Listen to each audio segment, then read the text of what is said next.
as Canada's decision to expel New Delhi's top envoy and 5 other diplomats makes front-page news in India. International Trade Minister Mary Ng is trying to reassure Canadian businesses with ties to the country.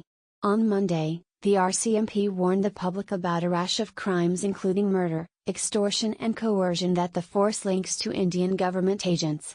The allegations sparked diplomatic retaliation, after Canada declared 6 Indian diplomats persona non grata. India ordered 6 Canadian envoys out of the country by Saturday.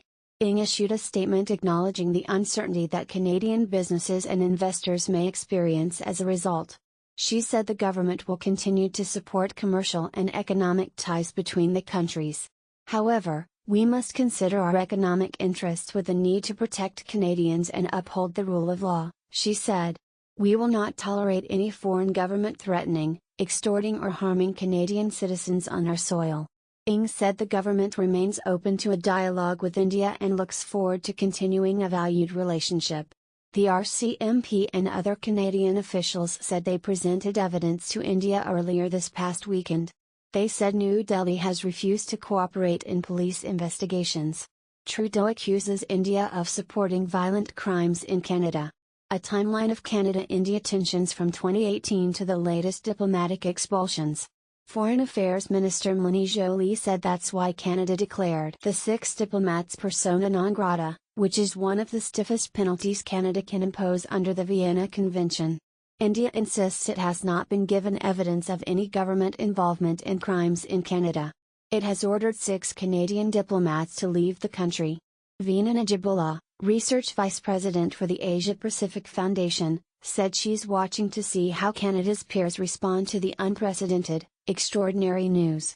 That could mean diplomatic moves behind the scenes, and possibly public statements of support for Canada. The reaction from the US is going to be the one that everybody will be paying attention to, she said. In order for Canada, at this stage, to have any kind of cooperation from India and seek accountability for what has happened, we would need India to feel some pressure, we would need India to feel some reason to cooperate. Najibullah said it was notable that Joly accused active diplomats of involvement in criminality, and that she said violence linked to the Indian government had only increased since Canada made its concerns public last year. In September 2023, Prime Minister Justin Trudeau announced that Canadian intelligence services were investigating credible information about a potential link between India's government and the killing of Sikh leader Hardeep Singh Nijjar in British Columbia. Najibullah said Ottawa has now very clearly and assertively made its case by sending senior officials this past weekend to present evidence to Indian counterparts. Analysis: India brands Canada a safe haven for terrorist and anti-India activities. Trudeau, Modi meet for first time since Canada publicly accused India of Sikh leader's assassination. Canada did what it thought was necessary, she said. We are in uncharted territory, with implications for the diplomatic relationship as well as for Canada's public safety and national security.